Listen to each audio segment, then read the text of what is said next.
We're going to talk about Angels angels and now. messengers. Regular angels. Not, Regular ones. So we already Not went the over creepy creatures. cherubims, seraphims, archangels. Now these are the regular angels. The regular ones. Psalm 78. Yet he gave a command to the skies above the open and the doors of heaven. He rained down manna from the people to eat and gave the rain of heaven. Human beings ate the bread of angels. He sent them to food they can eat. What was the matter? The bread of angels. So did the angels eat? Yes? Yeah. Yeah. So the manna that they were complaining was what the angels eat. I never saw that before. That was like, whoa, that's amazing. Yeah, it wasn't good enough for them. No. Something you could cook, boil, eat raw. Probably didn't taste too bad. It's God's food. Oh my gosh. But they complain about everything. Yes, we do. That's us. Yes, That's not just we them. do. I know. Never satisfied. Same stuff. 43. The day he displayed his signs in Egypt, his wonders in the reign of Zoan, he turned their river into blood. They could not drink from their streams. He sent swarms of flies that devoured them, and frogs that devastated them. He gave their crops to the grasshoppers, their produce to the locusts. He destroyed their vines with hail, and their sycamore figs with sleet. He gave their cattle to hail over livestock, the bolts of lightning. He unleashed against them hot anger, his wrath, indignation, and hostility, a band of destroying angels. So whoever didn't have The blood. the blood, the lamb's blood, put on the post with what was the plant? Because it's the same plant that Jesus got fed the wine at the cross.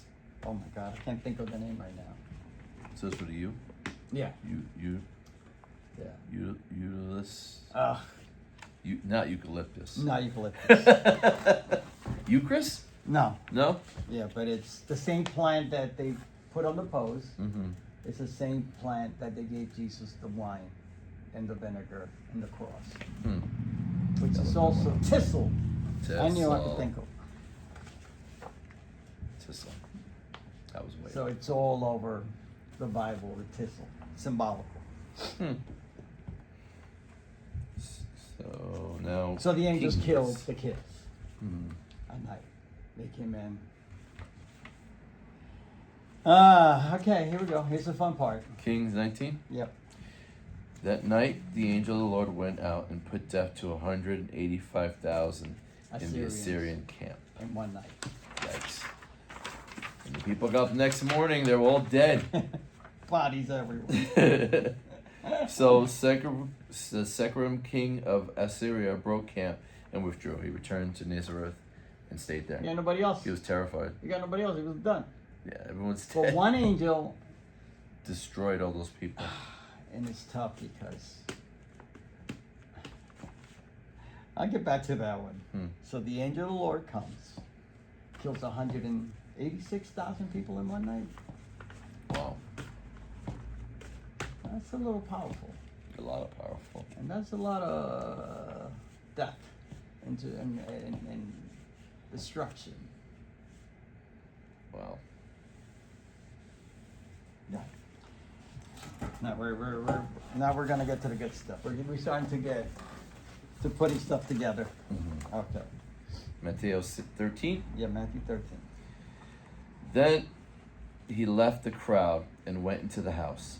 His disciples came to him and said, "Explain to us the parable of the weeds in the field." He answered, "One man who sowed the good seed is the Son of Man. The field is the world, and the good seed stands for the people of the kingdom. The weeds are the people of the evil one, and the enemy who sows them is the devil. The harvest is the end of the age, and the harvesters are angels. As the weeds are pulled up and burned in the fire, so it will be at the end of the age. Son of Man." Keep going? Oh, you want to say something? No, the no, Son no. of Man will send out his angels, Go ahead. and they will weed out his kingdom, everything that causes sin, and all who do evil. They will throw them into the blazing furnace.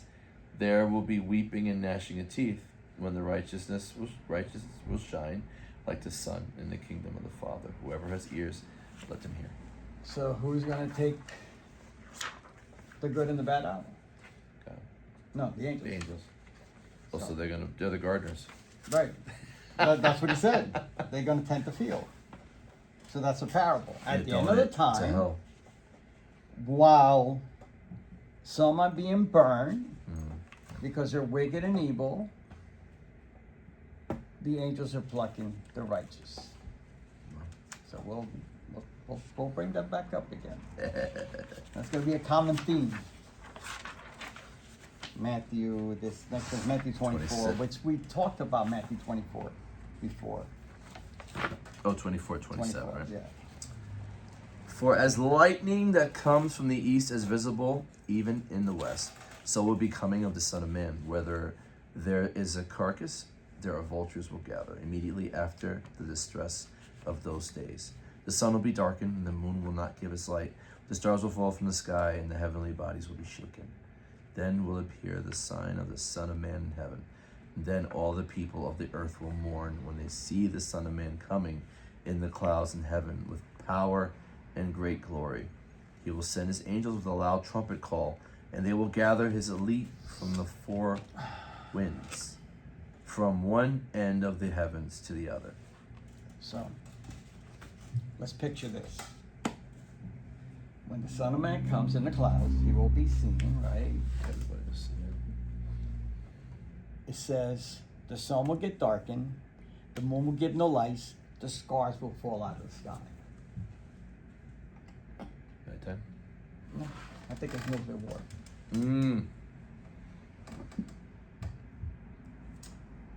The after reaction, the cloud covers the sun. You can't see the Darkness, you sun. can't see, Darkness, yeah. you can't see. Fire, right? The stars represent the bombs. bombs. And then he will send the angels to gather the elect. Hmm. We're going to see a lot more of this later on, but I just want to. The angels are going to pick us.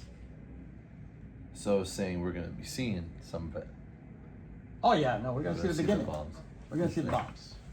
And me and you talked about this before, but Yeah. we're going to. This is what I'm doing. Bring it along slowly but surely to where we're going to show the end and what's going to happen. Not when. It could happen tomorrow. It could happen 20 years, 30 years from now. But he's predicting already, and we're heading that way. Yes, we are. The time is what we're seeing right now in Iraq and all in the Middle East. It's just, it's the beginning of birth pains. It's not going to get better. No. It's not going to get better. Beginning of the end. But something had to be the catalyst and the trigger. Mm. And the false peace, which the Bible talks about. It's all happening at the same time, which is the good thing, I believe. Yeah. No, 100%. It's just interesting to think, yeah, it's That it was written right around the corner. 2,000 years ago. Yeah. He's telling you this is what's going to happen in the future. Yeah. I'm going to give you details. We are on... Where are we at? 31. 31, 32. 31? No. 32. Oh, yeah, 32, yeah. Now learn this lesson from the fig tree. As soon as its twigs gather, get tender, and its leaves come out, you know that summer's near. Even so, when you see all these things, you know that is near. Right? So in other words, Signs are here. we should not know the day or the hour, but when you see Signs. the Middle East starting to hate each other, starting to try to get nuclear weapons when they shouldn't. Because Yeah. the day Iraq has nuclear weapons, they're going to use them. Yeah. And once somebody throws one, Oh. everybody's got to throw the rest. Yeah. It's just going to be a reaction. Yeah. Yeah, it's over. I've been told I use, my interpretations are very loose. I was told. I see it clearly. Well, we'll find out. And won't we? no, listen. A comedian, which I like, who used to be a Christian, now he's an agnostic, said it best. He goes, listen, if I believe this stuff and it's all fantasy, great. If it's not true and nothing happens, And I'll okay. know. But if it's true and you I don't said believe, this 2 days ago. you're in trouble. Yeah. Yep. I said, wow. Yeah. Said to my Oh, brother, this is a good one right here. Matthew 26. While he was still speaking, Judas, one of the 12, arrived. With him a large crowd armed with swords and clubs, sent from the chief priests and the elders of the people. Now the betrayer had arranged a signal with them. Yeah.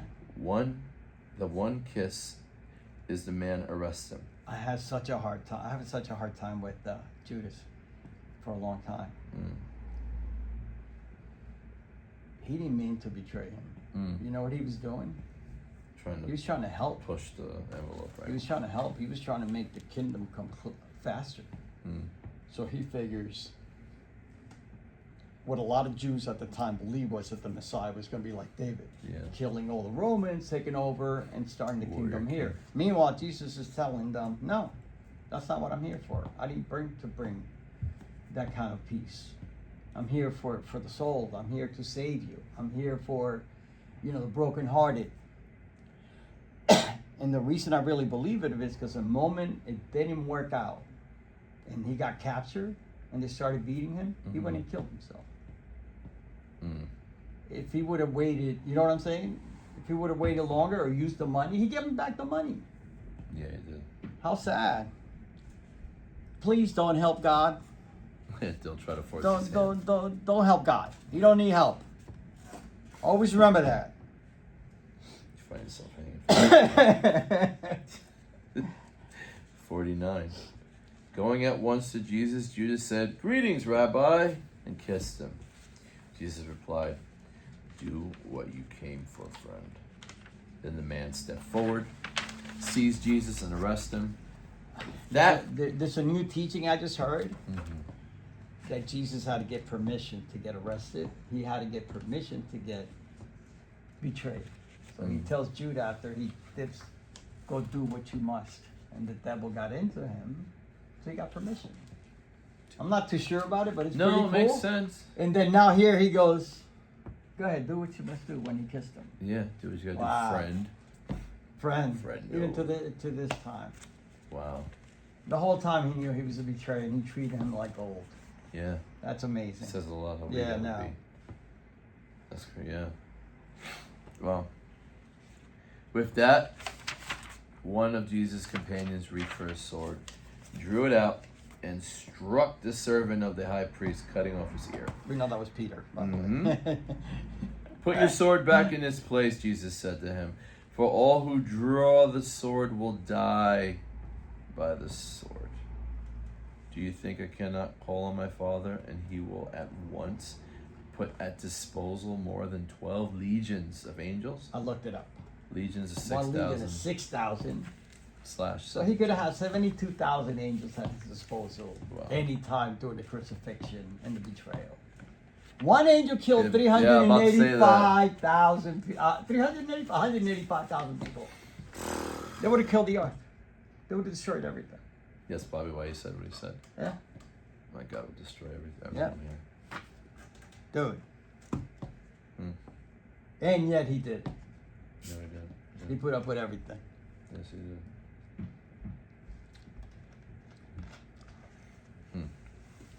Jude? I think we've read that before. Let's read it again, but I think we read it before. I think I put it twice. Another one? No, I read it, but I think we read it. Jude 1. Yeah. 5. Though you already know all this, I want to remind you that the Lord at one time delivered his people out of Egypt, but later destroyed those who did not believe.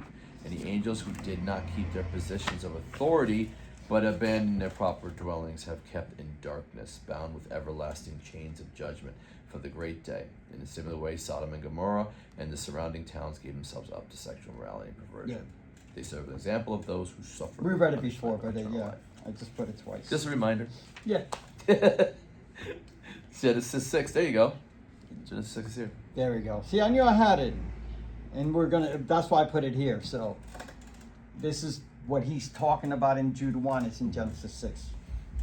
All right. Go ahead, read it. When human beings began to increase in numbers on earth and daughters were born to them, the sons of God saw that the daughters of humans were beautiful. And they married any of them that they choose. Yikes. Then the Lord said, my spirit will not contend with humans forever, for they are mortal. Their days will be 120 years. The Nephilim were on earth in those days, and also afterward. They were the sons of God, when the daughters of humans, and they had children by them. They were heroes of old, men of renown. So Gilgamesh, all those people you hear with superpowers, they existed at one time. They're just legends. Huh. But yeah, that's something we could get in deeper, but it did happen. So you want to get more controversial? When the Sadducees that they didn't believe in resurrection came to Jesus and said, "Hey, this woman married a man and he died, and she married her brother, and then he died," because that was tradition. If you died, your brother would have to marry your wife. He wasn't married. Yeah. So she married 3 of them. And, Yes. and the Sadducees that they didn't believe in resurrection, so they were just trying to catch him. Ask him, when she's in heaven, who's she going to be with? His answer was, don't you know they're going to be? Don't you know that in heaven you're going to be like the angels? So everybody assumes that means that there's no sex. But the angels have sex. So I think what he was saying is they're going to obey whatever they're told. So in heaven we're going to do what we're told. It's not going to be like here. Yeah, where you can do whatever you want. you do whatever you want, and then you go.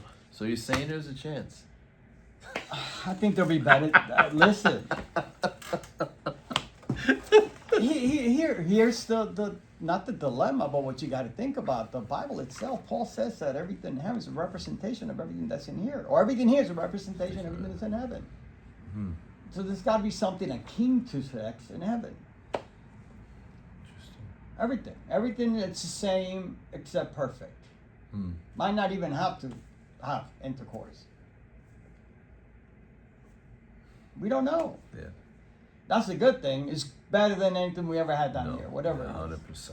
So